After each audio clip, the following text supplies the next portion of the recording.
You are comparing your unfinished life with moments other people chose to show you. You open your phone for a minute. Someone has graduated. Someone has started a new job. Someone is moving to another city, getting married, buying a car, launching a business, or finally doing the thing they talked about for years. You scroll through one achievement after another. And after a while, it begins to feel like everyone received a map except you. They seem certain. They seem productive. They seem to be moving forward while you are standing still, trying to understand what direction even means. This feeling can arrive quietly. You may be happy for them. You may even congratulate them. But somewhere underneath, a question appears. What is wrong with me? The problem is not that other people are doing well. The problem is that your mind turns their visible moment into a full story. You see the graduation photo. You do not see the failed exams, the years of doubt, the financial stress, or the mornings they nearly gave up. You see the new job announcement. You do not see the rejected applications, the unanswered emails, or the months they fell behind. You see the happy couple. You do not see every lonely season that came before them. You see the result. Your mind invents the journey. And because the result looks clean, you assume their whole life has been clear. Then you compare it with your own life from the inside. You see your confusion. You see the unfinished work. You see the mistakes, delays, fears, and questions nobody else can see. This is not a fair comparison. You're comparing their outside with your inside, their selected moment with your entire ordinary day. Of course you feel behind. Social media makes this easier because it places many important moments beside each other. One person graduates. The next person gets promoted. Another person travels. Another person announces an engagement. 10 different lives become one fast-moving timeline. Your mind forgets that these achievements came from different people, different ages, different circumstances, and different years of effort. It combines them into one imaginary person who is succeeding at everything. Then it asks why you cannot keep up with someone who does not actually exist. You may start rushing. You choose a career because someone else looks successful in it. You force a relationship because other people are settling down. You make a plan, not because it fits you, but because you are afraid of being the last person without one. But a borrowed direction does not become yours just because you move quickly.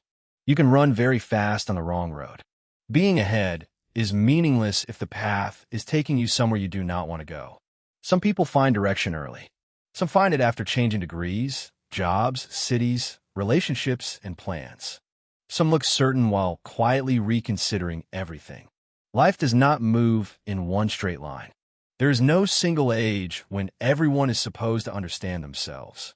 There is no universal schedule for becoming stable, successful, loved, confident, or sure.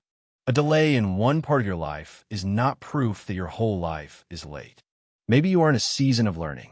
Maybe you are recovering from something that took more energy than anyone knows. Maybe you are building skills that have not produced visible results yet. Maybe you are simply becoming honest about what you do not want. That can look like standing still. But sometimes refusing the wrong path is progress. Sometimes confusion is what happens when an old direction no longer fits and a new one has not become clear yet. That space is uncomfortable, but it is not empty. You are noticing. You are questioning. You are learning what matters to you.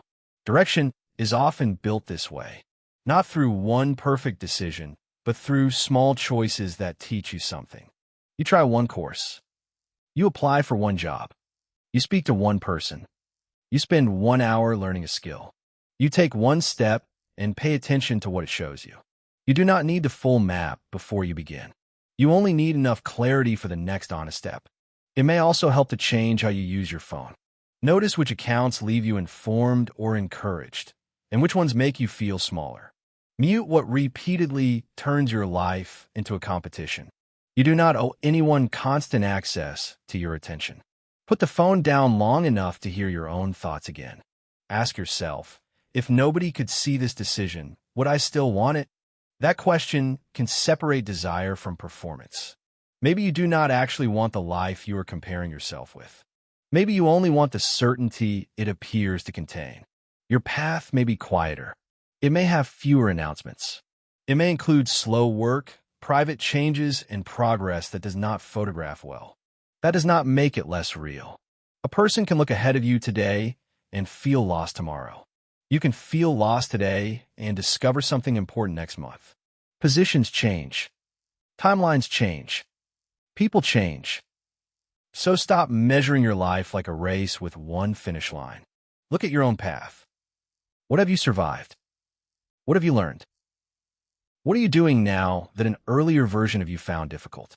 Progress is not only a new title, salary, relationship, certificate, or address. Sometimes progress is leaving what was harming you. Sometimes it is asking for help. Sometimes it is trying again without announcing it. Sometimes it is becoming less impressed by lives that do not fit you. The next time everyone seems ahead, pause before believing the feeling. You're seeing moments, not complete lives. You're seeing results, not every hidden cost. And you're looking at your own story while it is still being written. Turn off the phone. Take a breath. Return to your own path. It does not need to look impressive today. It only needs to be honest enough for you to keep walking.